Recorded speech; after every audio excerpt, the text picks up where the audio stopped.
Queridos amigos, seguimos caminando con Jesús y de alguna manera hoy la simbología que predomina en toda la palabra, en todos los textos, es la del mar. El mar es para la vida y la historia, ¿no?, como una especie de inmensidad que contiene el desafío, pero que contiene el peligro, ¿no?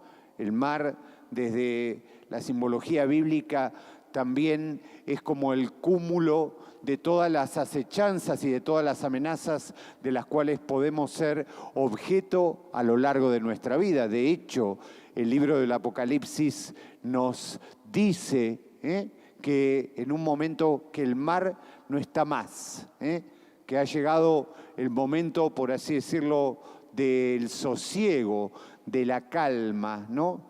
Y ese mar que representa también las mareas internas de nuestra vida y de nuestro corazón, a ese mar hoy Dios, desde la primera lectura, respondiéndole a Job, hasta el Evangelio, nos dice que Dios le pone límite, le pone cauce, que ese mar puede embravecerse, pero siempre habrá alguien que en este caso es el Padre de nuestro Señor Jesucristo, que le da cauce a ese mar.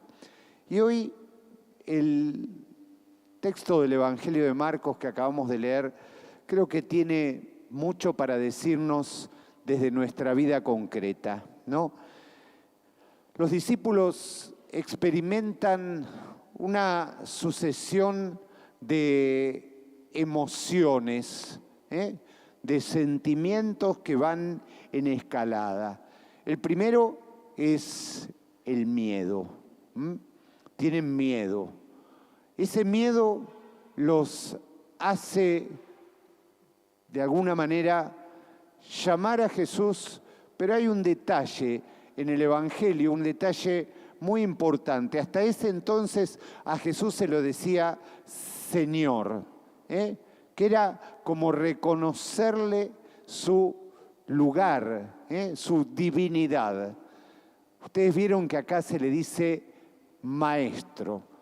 Por decirlo de alguna manera llana, los discípulos ante el miedo lo bajan a Jesús de categoría. Maestro es, por así decirlo, alguien como nosotros un poco más sabio, que sabe un poco más, pero nada más que eso. Uno como nosotros, maestro. Y el tercer, entonces en eso ya, en esa consideración ya entra la decepción. Entonces, el miedo que lleva a la decepción y que lleva también a la violencia. Las palabras con las que se lo interpela a Jesús son palabras violentas. ¿No te importa, maestro? ¿No te importa que nos ahoguemos? ¿No te importa que nos ahoguemos? Son como el eco de esas palabras que a veces tenemos en nuestras consideraciones, en nuestra vida cotidiana, cuando le decimos al otro, pero vos no te das cuenta lo que me pasa, vos no te das cuenta lo que necesito, vos no te das cuenta. Entonces, desde ahí, esa sucesión de cosas nos representa también la realidad y el mundo en que vivimos, ¿no? Vivimos en un mundo donde cada día tenemos que pedir por la paz. ¿Por qué? Porque la guerra se extiende y, como decía al principio, hay, por así decirlo, hoy en el mundo dos guerras que están en la mira todavía, pero ustedes vieron, ¿no?, cómo es el tema de las guerras. Empiezan ocupando toda la gráfica y toda la extensión de los medios y a partir que siguen empiezan como a desaparecer. ¿Terminó la guerra de Ucrania? No terminó. ¿Terminó la guerra de Gaza? No terminó. No solo no terminó, si hay guerras en Sudán, hay guerras en infinidad de países del África que diría que son guerras absolutamente cruentas y aniquiladoras que no salen en ningún diario, ¿no?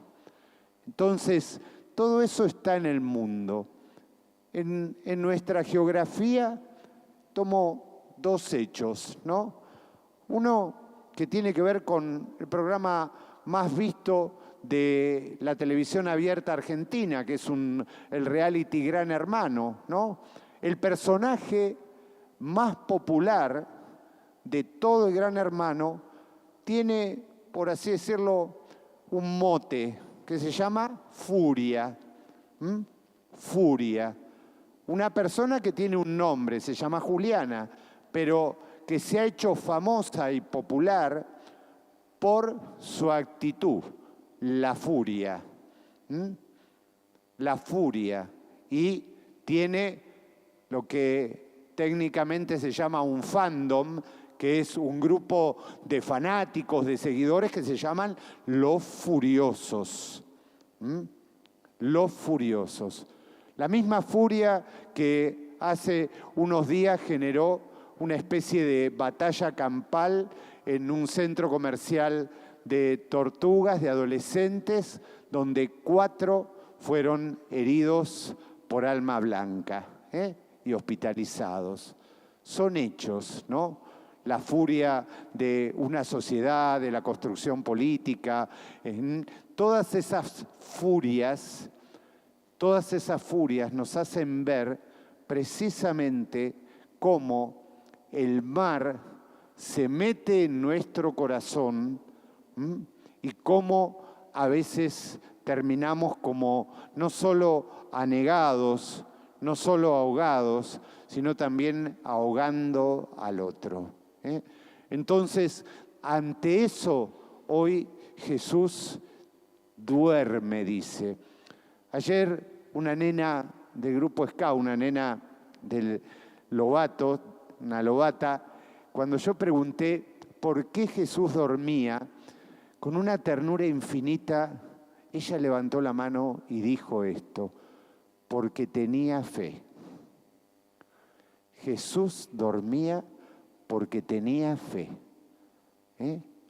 Jesús tenía fe que esa tormenta no los iba a exterminar. Y por eso podía descansar.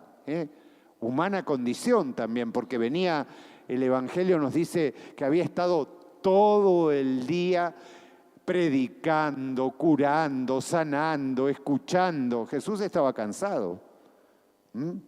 Jesús estaba cansado, entonces aprovechó ese entretanto del atravesar el lago para dormir un ratito, pero no estaba desatento.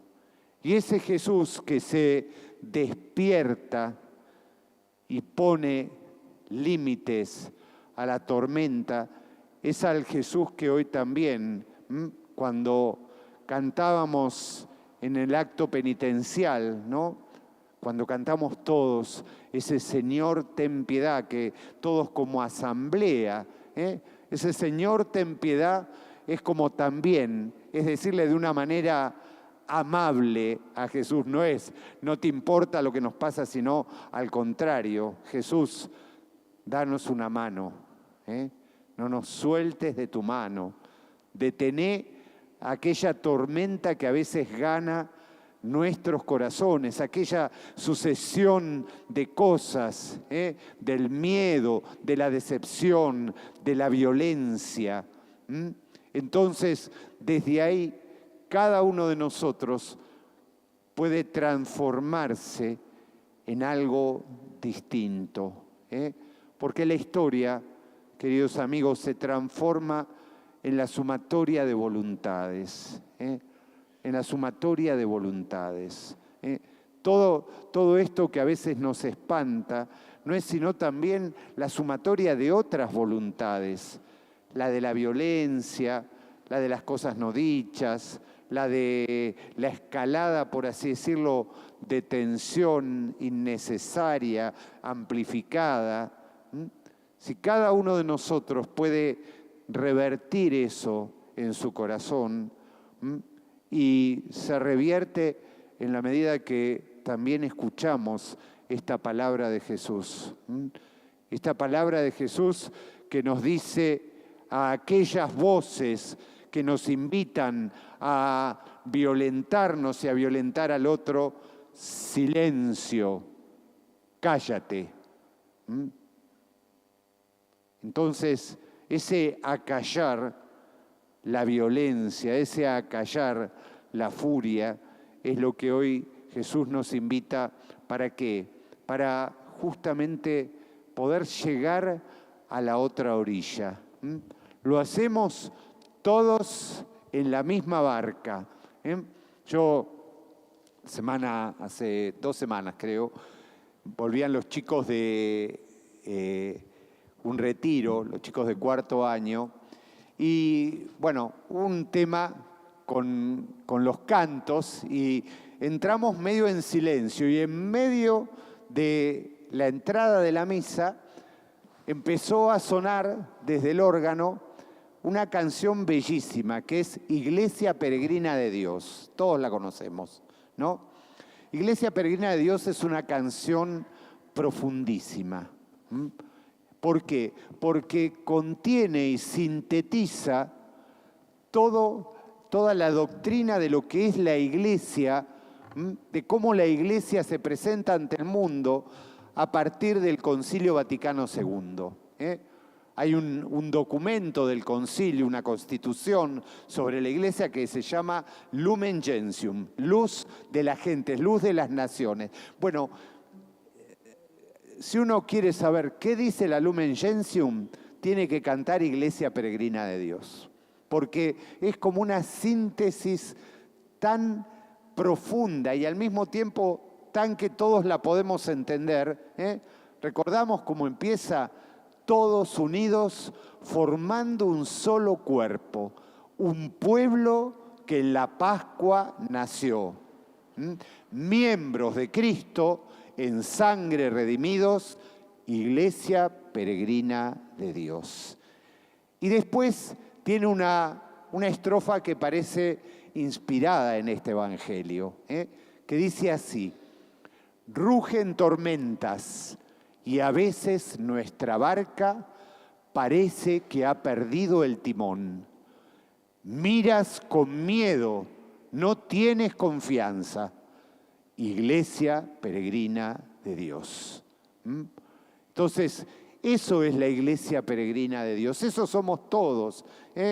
Aquellos que nos sentimos, a veces formamos parte, a veces sentimos que esto no tiene rumbo, pero en medio de todo eso estamos todos formando parte de esta barca y en ella está Cristo, ciertamente. Y no está, puede estar o puede aparecer como que está dormido, pero está atento, está atento. Y nos invita también a nosotros a estar atentos, no crispados, no tensos, no miedosos, no decepcionados, sino también como asumiendo nuestra parte en la construcción de esta realidad. Los padres del concilio también decían algo muy lindo, que los cristianos somos constructores de historia. Así que esa construcción no se hace individualmente, se hace comunitariamente. Pidámosle entonces a ese Dios que nos ha hecho un solo cuerpo, en sangre redimidos, que podamos seguir peregrinando, atravesando en medio de las tormentas en la confianza de un Dios que detiene y no deja que ese mar nos sepulte. Pongámonos de pie y proclamemos una vez más nuestra fe. Creo en Dios.